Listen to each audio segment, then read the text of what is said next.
আসমানেরই চাঁদ আদিরে গুরু হয় এই গঞ্জেরই সুলতান।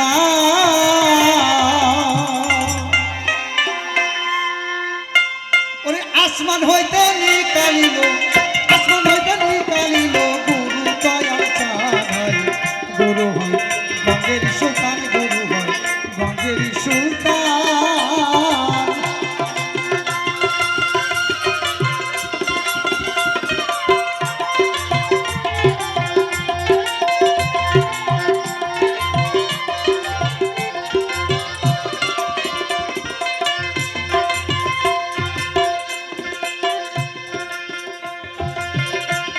আরে উপর তলায় আপে মালিক সাই,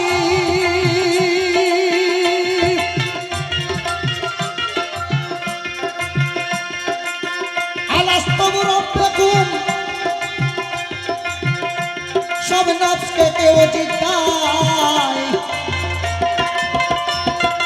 আসমানেতে আপে মালিক সাই,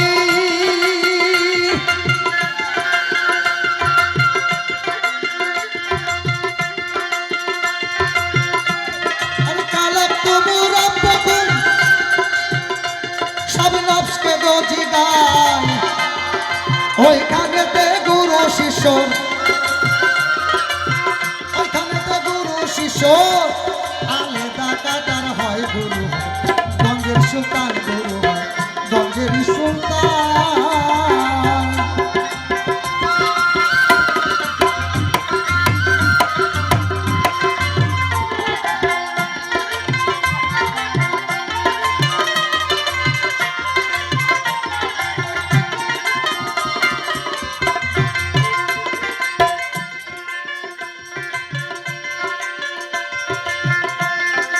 আট ধনের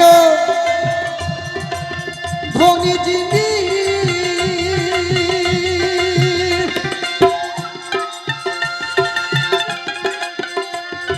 সেই ধনের রাজা হয় দয়ালু মুনি।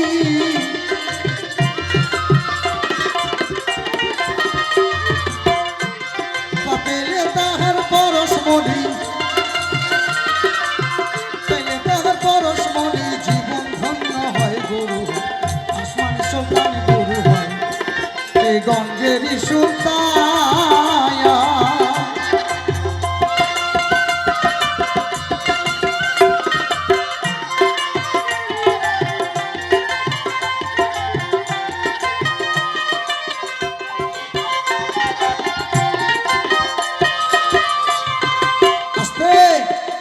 বলেছে যে আমি যে গুরুর কাছে বায়াত হব, সেই গুরু যেন নবীর বংশধর হয়।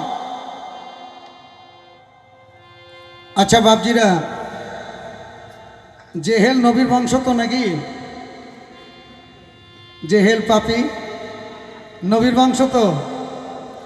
আচ্ছা উহাব, উহাবা তো নবীর বংশ। আচ্ছা তারপরে এই যে জুলফিকার লাইনের দুইজন আছে, তারাও তো নবীর বংশ। আচ্ছা এদাকে কি নবী বংশ বলে মেনেছিলেন? যখন বলা হলো যে তোমরা কি জানো আমার বংশ কারা কারা, মা আয়েশা সিদ্দিকা জিজ্ঞেস করেছিলেন, ইয়া রাসূলুল্লাহ আপনার বংশ কারা?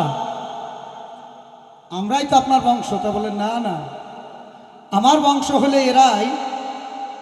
তাই কালো একটা চাদরের মধ্যে 5 জন ছিলেন। একটা হলো হযরত আলী, একটা হলো খাতুনে জান্নাত, একটা হুসাইন, একটা হাসাইন, আর একটা হলেন মোহাম্মদ মুস্তাফা। এই 5 জন বলেছিলেন এরাই হলো আমার নূরের বংশ, রক্তের বংশ নয়। এই নূরের বংশ কারা জানো? যারা ওই সিলসিলার মধ্যে আছে, যারা ওই সিলসিলার মধ্যে আছে। কোন সিলসিলা? আজমিরি বাবা খাজার দরবারে যদি কেউ গিয়ে থাকেন তাহলে এখানে দেখতে পাবেন, একবার গিয়ে লক্ষ্য করবেন। আগো লা ইলাহা, লা ইলাহার পরে কি ইল্লাল্লাহ না? এইটাই তো আমরা জানি নাকি? লা ইলাহা ইল্লাল্লাহ, জিকির মাওলা যেজন করে, এটাই তো আমরা জানি। কিন্তু দরবারে লেখা আছে, দেখবেন গেলে পারে যদি যান তাহলে দেখতে পাবেন, সুন্দরভাবে দেখে নেবেন। তাই কালকে আমি একজনকে জিজ্ঞেস করেছিলাম, এই দিন আর ইসলামের মানেটা কি, তুমি আমাকে একটু বলে দিও বাংলায়, আরবিতে নয়। তো বাবা লেখা আছে দেখবেন, জান এমান নিশারাম, বানামে হুসাইন, মোনামে গোলামে, গোলামানে হুসাইন, শাহ হস্তে হুসাইন, বাদশাহ হস্তে হুসাইন, দিন হস্তে হুসাইন, দিন পানা হস্তে হুসাইন, সারদাদ নাদাদ দাস্ত দার দাস্তে ইয়াজিদ, হাক্কাকে বিনায়ে লা ইলাহা ইল্লাল্লাহ হওয়ার কথা ছিল তো নাকি? লা ইলাহা হস্তে হুসাইন, ইল্লাল্লাহ জায়গায় কি আছে? তাইলে এই হুসাইনকে যতক্ষণ তুমি দেখতে না পাবা ততক্ষণ পর্যন্ত তোমার মুক্তি নাই। তুমি যতই গাজির চালা হও, আর তুমি যতই গুরুবাজি হও, আর যতই তুমি আল্লাহু আল্লাহু করো, তাহলে আচ্ছা বাবজিরা, এই মাহাত্ম্য কে ঢোকাবে? এখানে বলল যে আমি গুলামের গুলামেরও গুলাম। কে বলল? খাজা মাইনুদ্দিন। আমি গুলামের গুলামেরও গুলাম। আচ্ছা, গুলামেরও গুলাম হয়ে যদি সামান্য একটা লোটার মধ্যে আনা সাগরের পানি যদি সব ফুরিয়ে নিতে পারেন, আর আমরা মাতম করি, জারি করি, মানুষকে বুঝাই হুসাইন পানি বেগরে মারা গিয়েছে, কত বড় অপরাধ! কথা বলেন। তার কারণ হচ্ছে কি, যে গুলামেরও গুলাম সে যদি লোটার মধ্যে আনা সাগরের পানি পুড়ে নিতে পারে, তাহলে হুসাইন আঙুলের ইশারা করলে ফুরাত নদী গলায় তুলে আসতো না? তাহলে এই যে বিশ্বাস আর এই যে অবিশ্বাস, এর মধ্যেই তোমার ঈমান লুকিয়ে আছে, তোমার ইবাদতের মধ্যে ঈমান লুকিয়ে আছে। তাহলে আমার কথা হলো, তুমি আমাকে বলেছো যে গুরু থাকে কোথায়? গুরু থাকে তিনটে জায়গায়।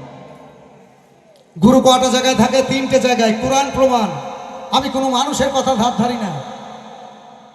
একটা হচ্ছে জিনের কল্পের মধ্যে, আর একটা হলো লামকামে, আর একটা হলো মানুষের অন্তরে। কোরআন সাক্ষী দিছে। এই যে তোমার কথা, আচ্ছা গুরুর কি কি দেখলে বোঝা যায়? গুরুর কাছে ব্যবহার করতে হবে, তাইলে তুমি বুঝতে পারবে। গুরুর কাছে কিছু পেতে গেলে তার কাছে তোমাকে বাস করতে হবে। যখন তুমি বাস করবে তখন তোমার গুরু আসল না নকল তুমি বুঝতে পারবে। যতক্ষণ তুমি তাকে নাড়া না দেবা, তার কাছে না যাবা, ততক্ষণ তুমি বুঝতে পারবে না। দেখলে মানুষ চেনা যায় না, তার কারণ তার সঙ্গে ব্যবহার করলে তোমাকে বুঝতে হবে। কিন্তু তুমি আজকে এসেছো, কালকে তোমার বউ বলবে, এই প্রতি বছর খালি গুরুর কাছে যাওয়া, আজ যেয়ে দেখ তার কেমন হাল করি। হ্যাঁ, গুরুর কাছে আসা দূরের কথা, তখন ওই গুরুর সেবাই চলল। কথা হলো আর একটা বলেছে যে গুরু ধরা চিন্তা মরা, এই মরাটা কেমন? এই মরাটা একটু বলে দিবে বাপজিরা। এখানে তো অনেক কথা, ছোট্টর মধ্যে আমি বলি। কোরআনের মধ্যে বলেছে, সূরা বাকারাতে আছে, এমনকি সূরা নজমের মধ্যেও আছে। আল্লাহ বলছে কর্জ দাও হাসানাত। সুন্দরভাবে বুঝবেন, কর্জ দাও হাসানাত, আমি তোমাকে দ্বিগুণ বাড়িয়ে দেব। আচ্ছা, বাড়ি দেয় কিসে গো? সুদের টাকাতে তো নাকি? বলে আল্লাহ সুদ খায় নাকি? তাহলে কর্যটা কি? এই কিছু কিছু সাধুকুল এই লালনের একটা গানের অমর্যাদা করে আমার নবীজির এই হাদিসটাকে জাল প্রমাণিত করে তারা একটা কি সুন্দর ঘটনা বের করেছে। বাবা, অপরাধ নেবেন না। এরা এই কর্যটাকে মনে মনে করেছে রতি।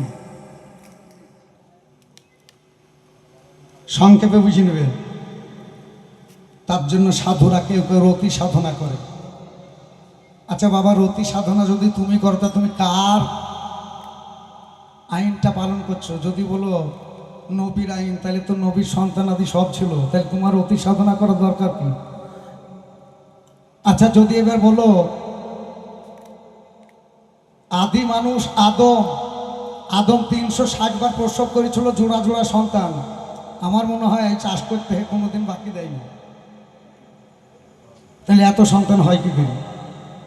তাই তুমি কারটা পালন করো? হযরত আলীর 22টা সন্তান। তাই তুমি রত সাধনা করতে যাও কেন? এই রতিটা বুঝতে পারোনি বাবা। আল্লাহ বলেছে আমি জিন আর ইনসানের ছাড়া কাউরির হিসাব নেব না। তাহলে যদি এই রতির বিচার যদি আল্লাহ করে, 16 আনা যদি পুঁজি নেয়, তার জীবনে কি তোমার এতটুকু নষ্ট হয়নি? সেটা তুমি পুরাবা কি দিয়ে?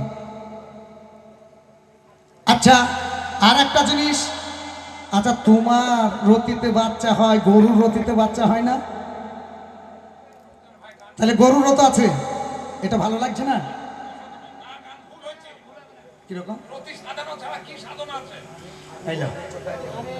না, তা তুমি কি বুঝবা?